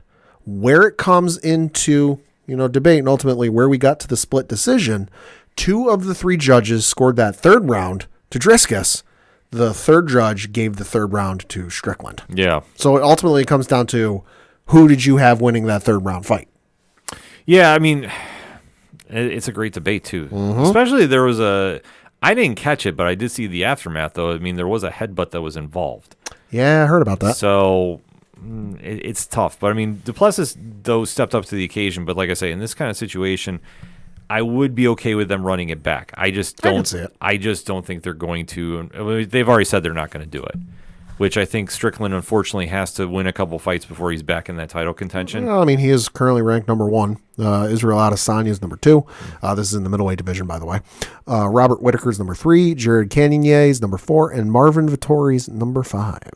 Yeah, Strickland's got to get somebody in that top 5. Oh, by the way, there's some dude named Hamzat Chimaev lurking at number 9. Chimaev is an interesting character as well, too, because I would not doubt them sneaking him in to fight Du Plessis. Could be. The one thing is, you have to get the temp of the room of the audience. Yeah. When was the last time Chimaev fought? I can look it up. Because that's the situation that they're now dancing around with, because, let's face it, at one point, he was fighting, it's felt like every week, and then he wasn't. Last fight was against Kamaru Usman on October 21st of last year. Right. And was a majority decision win. Yeah, he absolutely took it to Usman, which, I mean, speaks volumes. Mm-hmm. But now it's a situation where he could move up a weight class and go there. Yeah. But the only thing I would be fearful of, and we've touched upon this, when he's in that main event spotlight, is he going to blow weight again? That is the question. I mean, we have to remember that was a thing. Obviously, him against Nate Diaz. Yeah. So if you give him that big spotlight, is he going to be able to handle that and all the pressure that comes with making weight? You're the marquee matchup on the pay-per-view. So you kind of have to, fix all this into the equation too. But I mean, Duplessis has the doors wide open for what he wants to do. And like I say, I think the fight with Strickland would make a lot of sense. I just don't think they're going to do it. I mean, I think they are going to book him and Adesanya. I think they're going to do a rematch there between those two. And I would say this. I would put Strickland against Chimaev. Well, if you ask Chimaev and he gets his say, he wants Duplessis at UFC 300. Yeah. Reading from an article on ESPN.com, courtesy of Brett Okamoto, quote, undefeated UFC middleweight Khamzat Chimaev said he saw, quote, nothing special during Saturday's title fight between Dricus Duplessis and Sean Strickland and is ready to take the belt from Duplessis at UFC 300 in April. Chimaev hasn't fought since he defeated former welterweight champion Kamaru Usman at UFC 294 in October. The 29-year-old suffered a torn ligament in his hand during that fight and said he came down with a lung infection afterwards that hospitalized him for a week.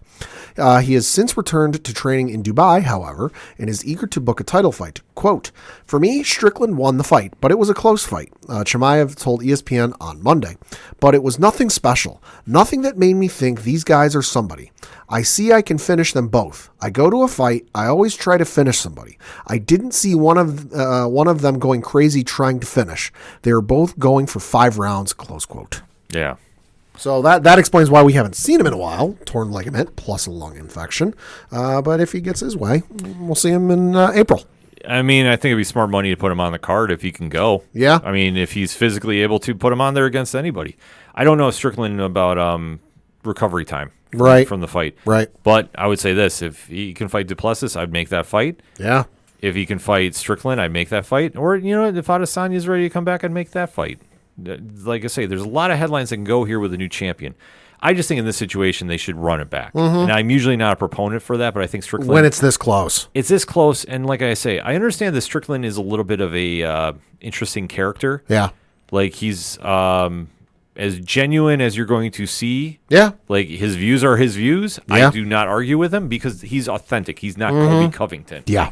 And I know that maybe that will rub some people the wrong way, but he is who he is, and I don't think that should be held against him. He's upfront about it, and you can tell it's not a character. No, absolutely not. So I think that they're smart. They book him in a high profile match. Like I said, him and Chimaev would be some fireworks on a promo. But oh Jesus, we will have to wait and see about that. UFC needs. Remember, like 5-10 years ago, whatever it was, you had those like multi-man, multi-woman press conferences where it was all the champs, all of this male and female. Please bring those back. Those are fucking amazing. Yeah, they're long overdue for that. Oh my God. But in the meantime, though, we have a lot of headlines to talk about, so let's make sure we do that. Hit us up on the hashtag ODPHpod. What is your thoughts of the fallout of UFC 297?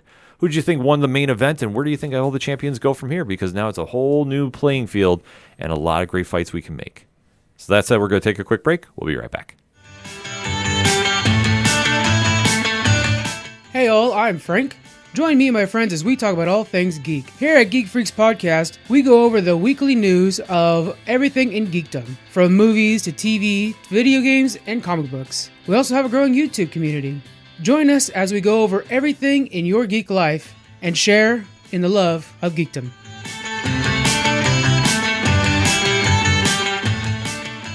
Coming back for another segment on this edition of the ODPH podcast, and it's time to talk a little pro wrestling. Oh, baby. It is that time of year, folks. The road to WrestleMania officially kicks off for the WWE with the Royal Rumble. The roads to WrestleMania? Well, maybe not, because there's been a lot of headlines since the last we've talked pro wrestling here. There's been a few. On the ODPH. There's been a few.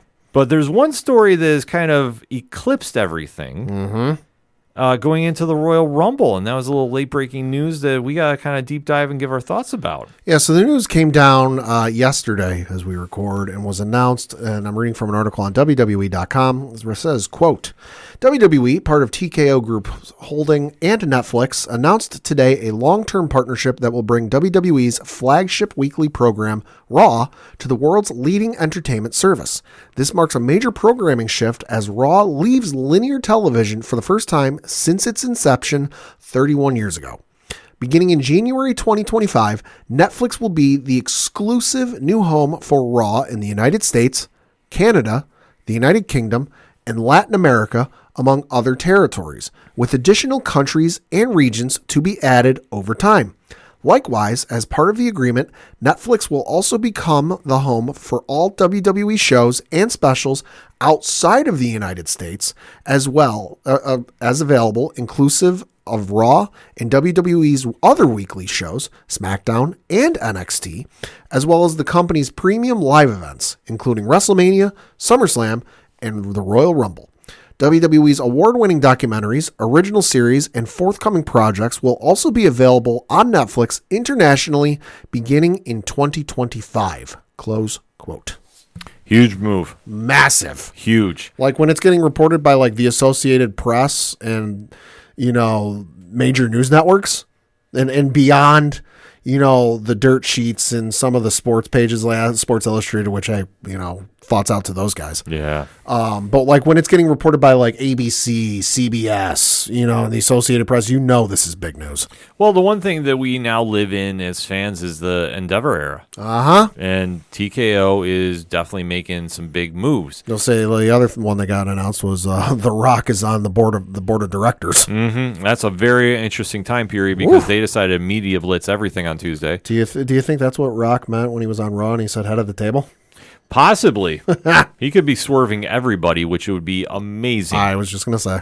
Which, for everybody that's in a little feeling, so to speak, about what's going on with Cody Rhodes, if that's what he's referring to, that could be an ultimate play on words, and kudos to them for getting one over on everybody. Also, I'm just going to say right now, a little nepotism. Same day he becomes on the board of governors, his daughter becomes GM of NXT. Interesting time. Calling it out right now. But this is still a major win for WWE. Oh, it's massive. For Netflix, this is a huge shot in the arm that they needed. Yeah. Some new life, adrenaline getting pumped in the veins, so to speak. Yeah. Because this is their first, in my recollection, attempts of doing like episodic television in the form of sporting events.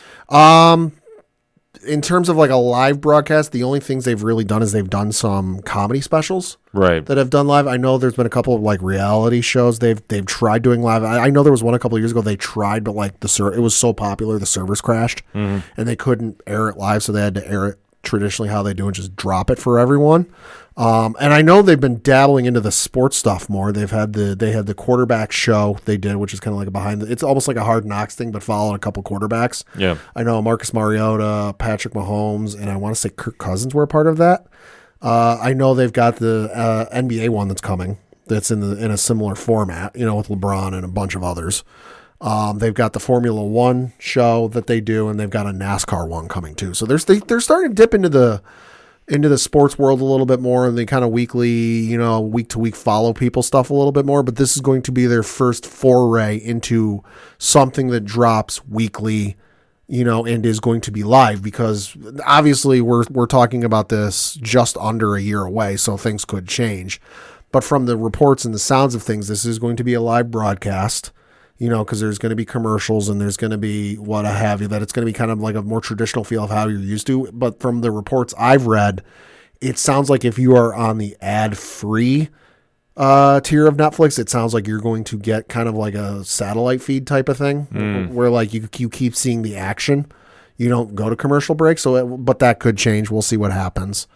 But no, this is huge because as the article says, Raw has been on television for its entire duration. Yes, it's changed networks, a couple of times, but for 30 years, it's been on TV, and in less than a year now, it's not going to be. Mm-hmm. It's a crazy idea to kind of wrap our heads around. Yeah, and I know some people, we got to clear one little thing up. I know some people are getting confused by the wordage in the article.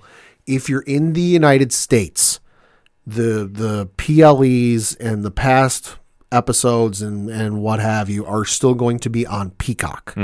That deal runs through 2026, if I'm not mistaken, or it's up in 2026, one of the two. The only way, or the only spaces the premium live events are going to be on Netflix is if it's overseas. And the way Nick Khan explained it on the Pat McAfee show It's going to be on Netflix unless you're in a country or a region where they already have a pre-existing deal. The example he gave is India. They've got a deal with somebody over in India where the premium live events are on a specific thing over there, so it won't be Netflix. So wherever you are come 2025, you're going to have to figure out where it's going, which is going to be a little bit of a headache for all of maybe a day or so, but once you get it figured out, it'll be easy. And it'll be a real question about who's going to be the champion then. Uh-huh. But in the short term, who's going to be punching their ticket for WrestleMania this year all goes through the Royal Rumble. Yes. A 30-person match for the men's and women's division that the winner gets a title shot against the champion of their choice at WrestleMania taking place this year in Philadelphia. So we've got the card as it's slated right now. Yes. So let's get into it. Yeah, so this takes place this Saturday from Tropicana Field in St. Petersburg, Florida. That is the home of the Tampa Bay Rays. So, hey, at least they get to see a little bit of winning in that field. Hey-o. Oh, go ahead. Listen, it's at least I can say what I say. Yeah. But yeah, it takes place this Saturday. Of course, you've got the men's Royal Rumble match, which is it is the 30-man Royal Rumble match for a World Championship match at WrestleMania, as you alluded to. Got to say, I like this year we don't know everyone who's in it. Yeah. Because the currently announced wrestlers we know of are Cody Rhodes, CM Punk, Shinsuke Nakamura, Bobby Lashley, Drew McIntyre, Gunther, Chad Gable, Otis, Akira Tozawa, Kofi Kingston, and Damian Priest. Yeah, I love the field so far. They've been teasing it. They haven't fully revealed the deck. And that's something that the Royal Rumble has always been something fans will look forward to as the surprises. Well, and that's where it's at its best, because I know a couple of years ago, we knew like 27 of the 30, so that really took away, because that's the mystique and that's the intrigue, that even if you haven't watched or kept up on wrestling for this year, you can still jump in for this and watch it. And when you ultimately know 27 of the 30 people are going to show up, when you only got three people who are mysteries that are going to be either returning from quote unquote retirement or call ups from NXT or somebody like the one year with Mickie James who was in another promotion altogether, it really takes away the mystery and the mystique. So the fact we only know 11 out of 30, I'm all for. Yeah, I'm absolutely in for it. I mean, obviously, the two front runners you have to think are Cody Rhodes and CM Punk for various storyline purposes. If you're playing a drinking game on Saturday, take a shot. Every time they mention Cody Rhodes, could become the first two-time back-to-back Royal Rumble winner since Stone Cold Steve Austin. You might not make it out of there sober. Like I said, the field is wide open on this one. Pad, before you kind of give your prediction for a winner, any surprises? Anybody you think there's like a lock and leap? Well, I think that you're going to get some surprises with this, just because you think back to when Triple H took things over at SummerSlam a couple of years ago.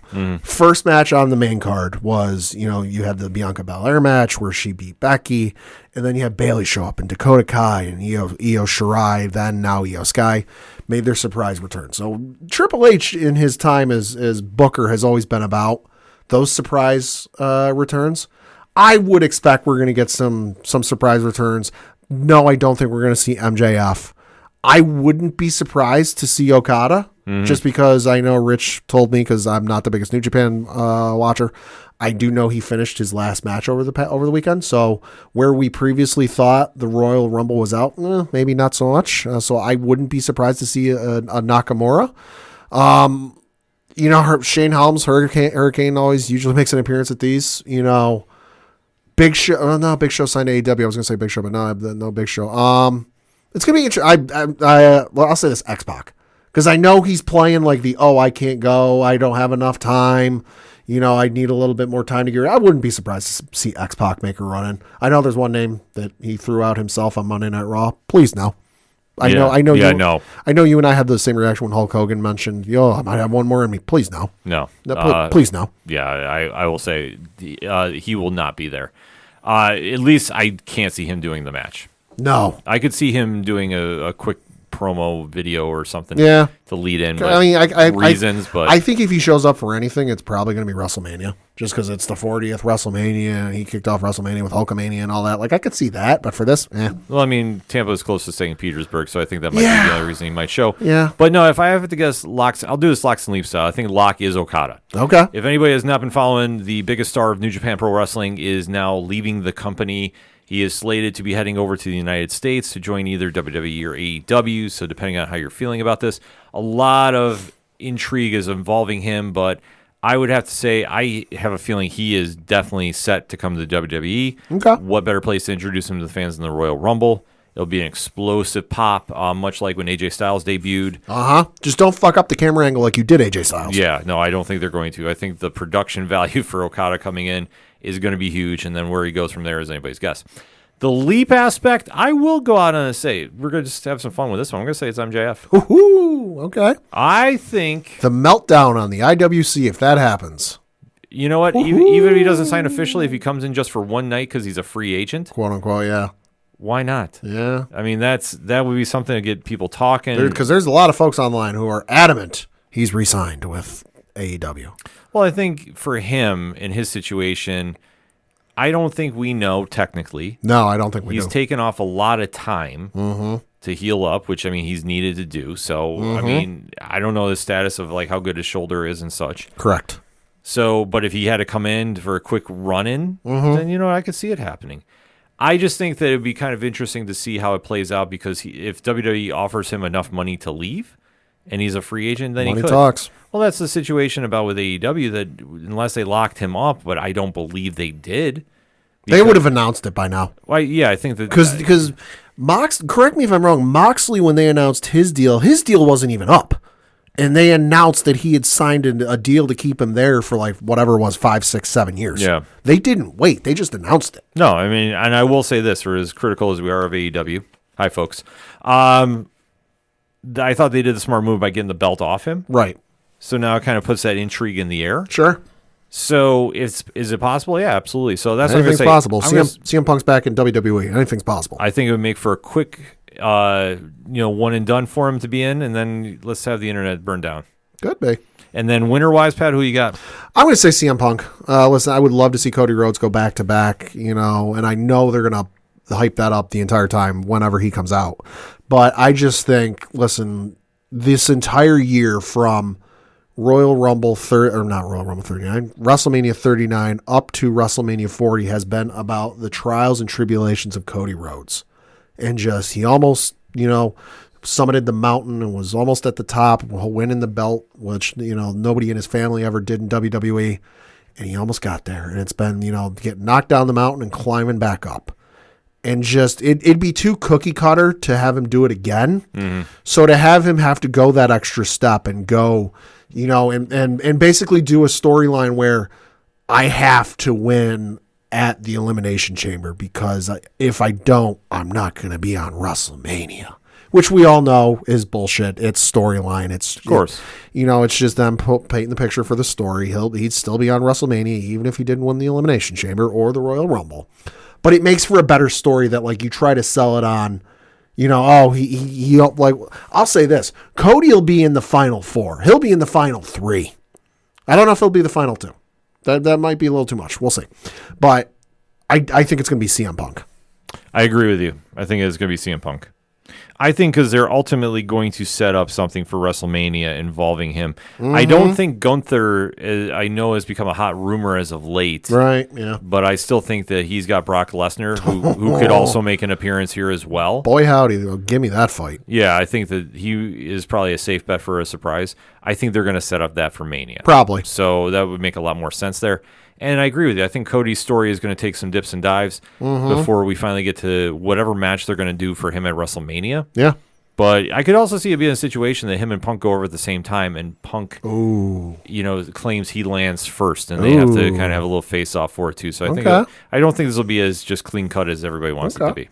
And then, obviously, there is the Women's Royal Rumble match, which is a 30-woman Royal Rumble match for a Women's Championship match at WrestleMania 40.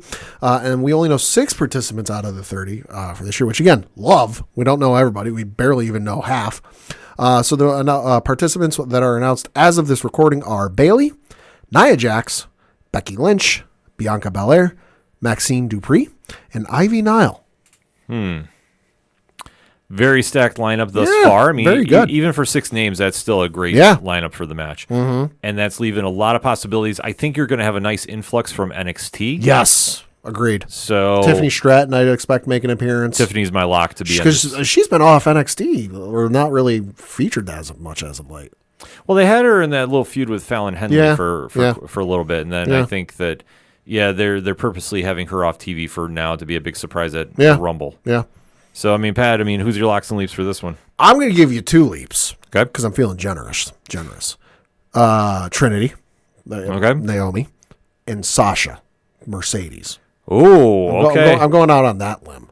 And then for my lock, I'm going to say Alexa.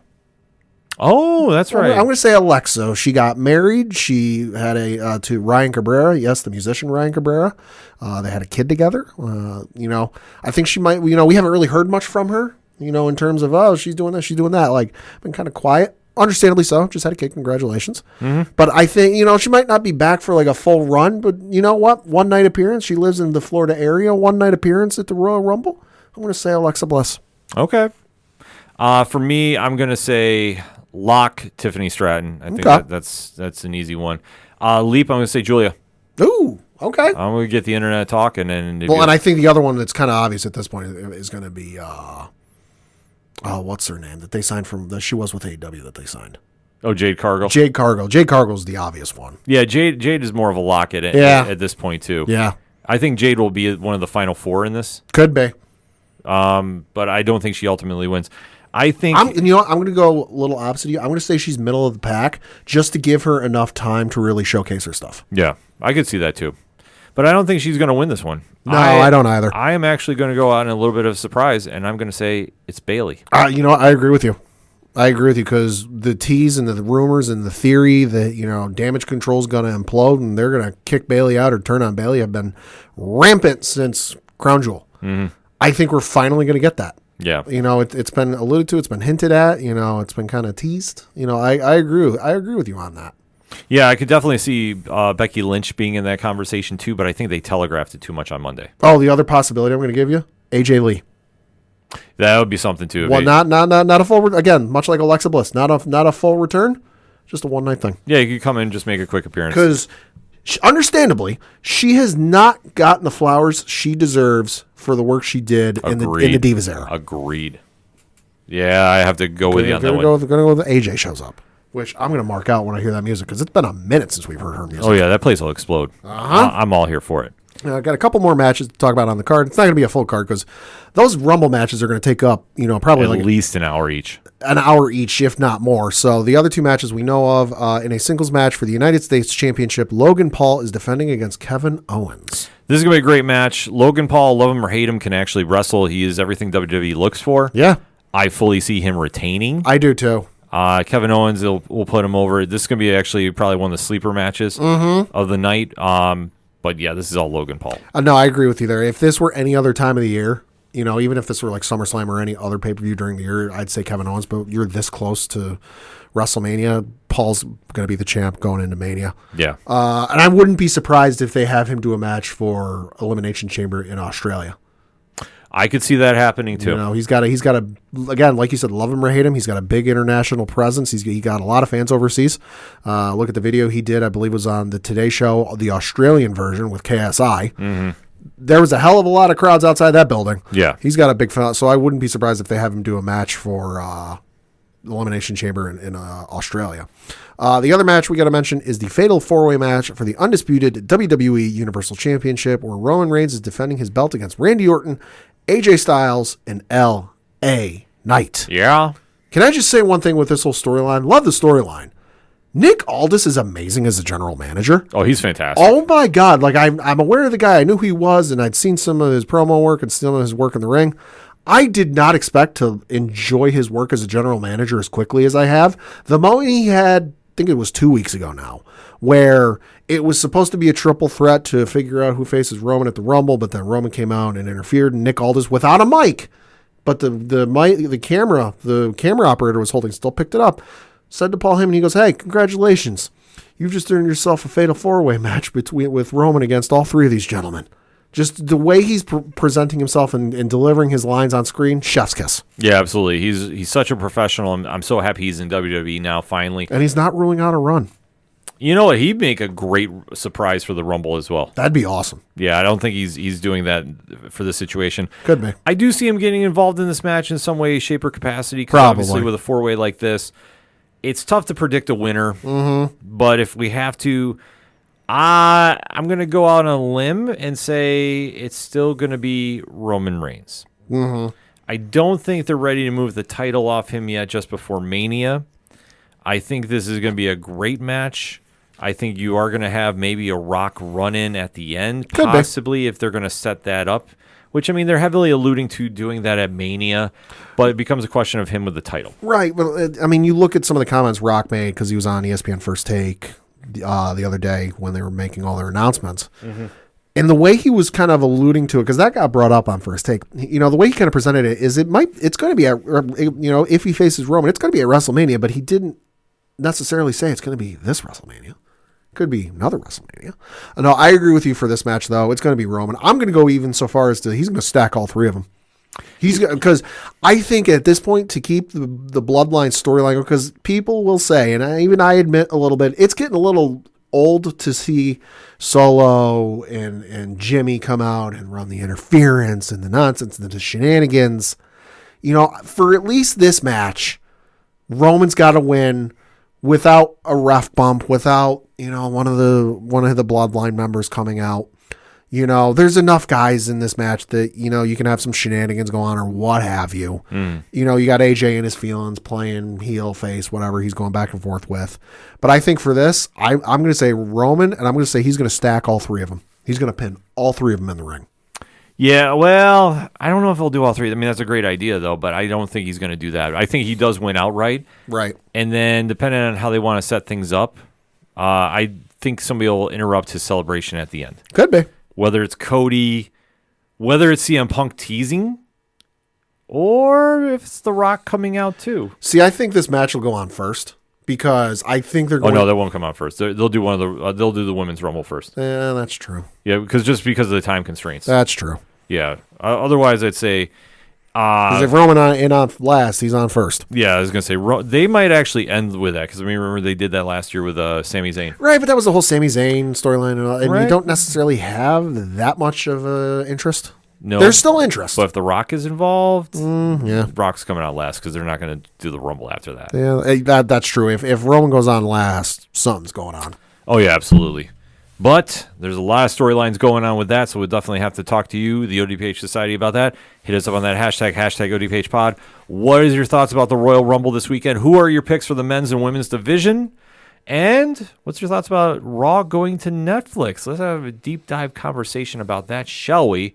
And speaking of deep dive conversations, always remember to check out Thursday nights, 8 p.m. Eastern Standard Time, Wrestling Night Live on Nerd Initiative, YouTube, and streaming services. Got a lot of conversations going on there this week as well.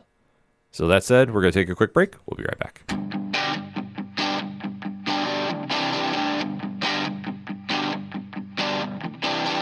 This is Tom from Tom Joe Lou, This is Matt from Sideroom Sounds. and you're listening to ODPH Podcast.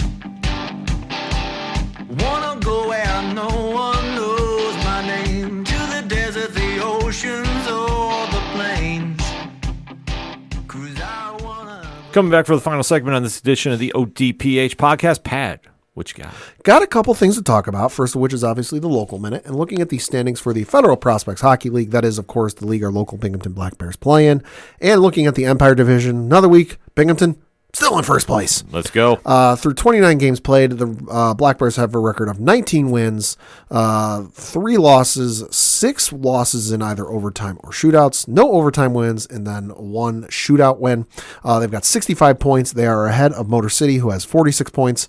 Danbury's in third place with 44 points.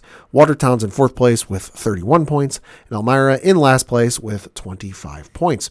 Looking at the schedule they had from this past week, had a couple of games this past weekend. Both of them were at home.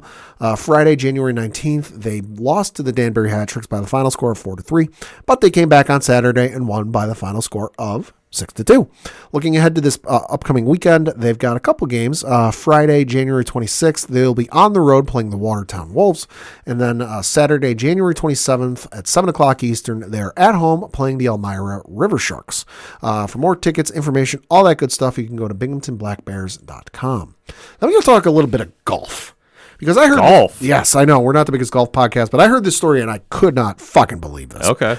equal parts incredible, equal parts infuriating, because over the weekend, there was a historic win at the PGA Tour event, the American Express, where you had 20-year-old Nick Dunlap, who was an amateur, win the PGA Tour event. Okay. First time in 33 years, you had an amateur try to win a PGA Tour event, which he did pull it off. He did say, quote, "Most nervous I'd ever been by far, just tried to breathe, but also look up and enjoy it a little bit," close quote.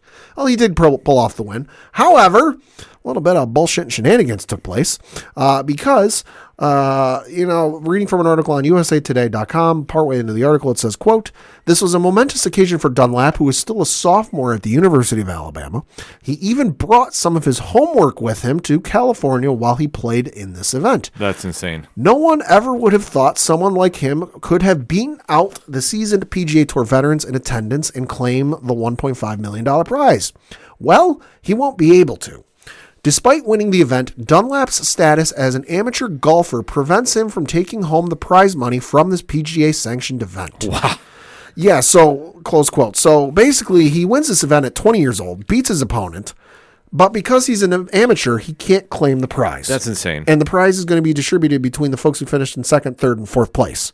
That's some bullshit. Yeah, why does he even enter it at all? I know. That's pointless. Asinine. Needs to be rectified, in my humble opinion. Oh, God, yeah. Then we got to talk some Major League Baseball because yesterday the Hall of Famers voting results did emerge.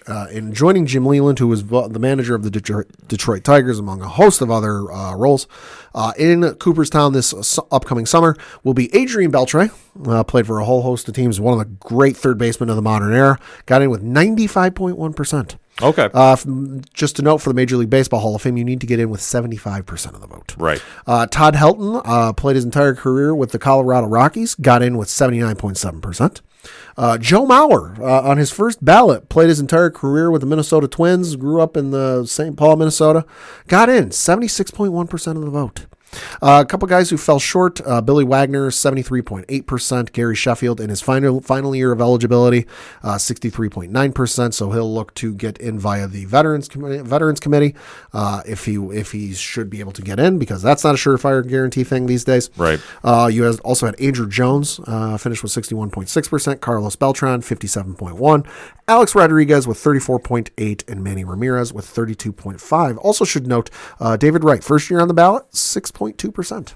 Well, I mean, that's tough because Wright is more of like, for the Mets Hall of Fame, he'll be there. But the overall, I mean, it's tough to say. Beltre makes the most sense to me. Beltre was the biggest no doubt in my mind this year. Just go look up his stats. It's insane. Exactly. Helton and Mauer was surprising first ballot. I figure would get in. Just I wasn't sure if it'd be first or not. Right. That's the only thing there too. But can't really argue that. And then next year's class, I mean, next year's class should be very interesting because some of the notable names you have on the ballot for the first time, some dude named Ichiro Suzuki. Yeah, that's a lock. Some dude named CC Sabathia.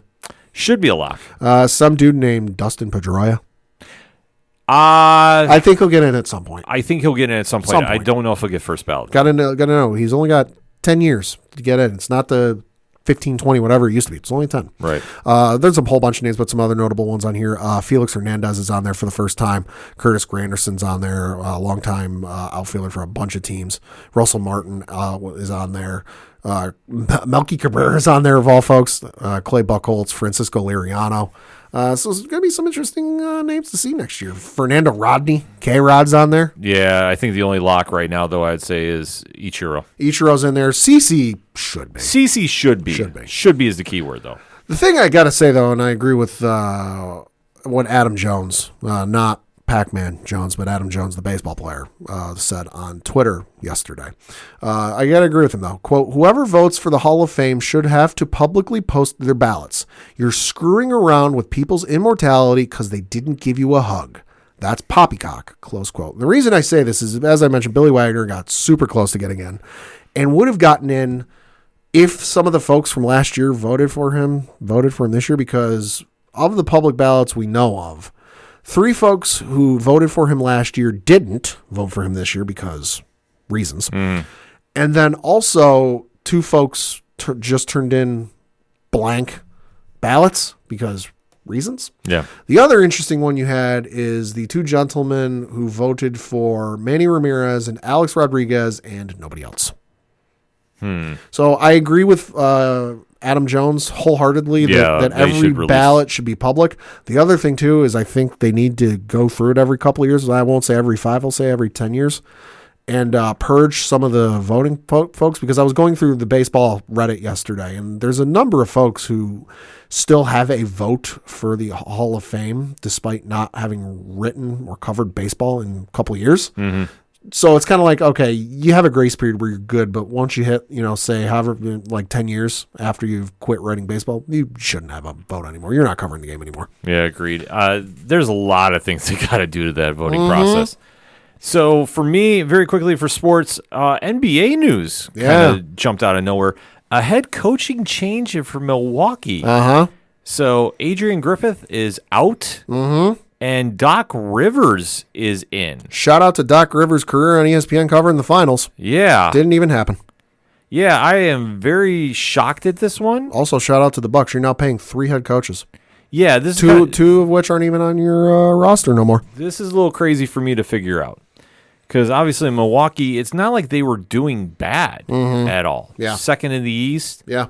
30-13. To the fact that they made a coaching change, there's got to be some reasons behind it. It's got to be some in-house clubhouse disagreements. He's lost the clubhouse. It's something. Because Christ, Detroit still has their head coach, and they're how bad? Yeah, exactly. That's the whole problem right there. So in this circumstance, I don't really know the moves, but I think with Rivers, okay. If he does not get them to the finals and win, this is going to be a big bust. I mean, it's Giannis and Dame Lillard. Right, you would think. It should be, and it's fucking the East. Should be a walk in the park. You would think. But if they're making changes like this, that says something's not right. It's got to be, and they got to be looking to bring in a seasoned veteran presence. Listen, say what you will about Doc Rivers, love him or hate him, he at least commands a certain level of respect among his peers and the players in the NBA. That's why people still love him, and why players love to talk to him and be coached by him. Yeah. So clearly something's going on behind the scenes. Yeah, we'll definitely keep our eyes on that moving forward. Have to watch out for the Woj bomb. Yeah, I was going to say, I think there's going to be a lot more moving and shaking going on before it's all said and done. Probably. Especially with the All-Star game slowly approaching us on the horizon. Indianapolis, yeah. Very, very quietly. Yeah. Last but certainly not least, it's obviously Rangers time to talk. Fuck yeah. Still in first place in the Metropolitan Division, but they have had a rough skid as of late since we have not been recording. It's that West Coast swing. Yeah, they're struggling a little bit on the West Coast when they lost to Vegas and they lost to the Los Angeles Kings. Albeit, though, the Kings was only 2-1. Vegas one scared me a little bit being 5-1, but they bounced back against Anaheim, winning 5-2. And then last night took a loss in overtime to the Sharks, 3-2. They bounced back on Friday night against Vegas, but they're hosting Vegas. So, obviously, more information on that. Make sure you're following NHL.com. And the Rangers is still in first place, and that's all anybody needs to worry about. All matters. Exactly. So that's it for anything and everything that is the ODPH. You can find it at odphpodcast.com. That's it for the sports edition this week. The entertainment edition will be on Patreon. So for the one and only Padawan J, fuck the Astros. I'm your host, Ken M. Thank you as always for listening to the ODPH podcast, better known as the Ocho Duro Parlay Hour. We will see you next time.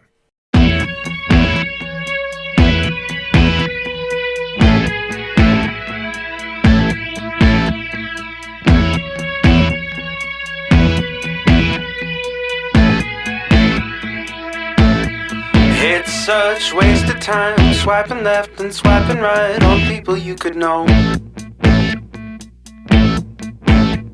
Cause anyone who's worth a damn be worth way more than a picture could ever show. You could find the right light, find the right angle, and never find your soul. And it can feel like a losing battle, and this plot is full of holes. This modern way of finding love just makes me feel so alone. And I can't be the only one sick of staring at my phone. So look up, talk to me, a better way to spend our energy. Just look up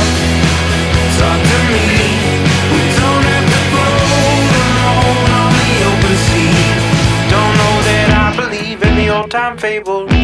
Everyone has just one true love. All I know is you're across this table, and you're all I'm thinking of. So look up, talk to me, a better way to spend our energy. Just look up, talk to me, we don't have to float alone on the open sea.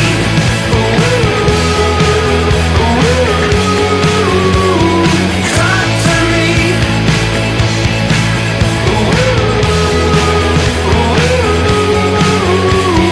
Talk to me. It's such waste of time, swiping left and swiping right on people you could know.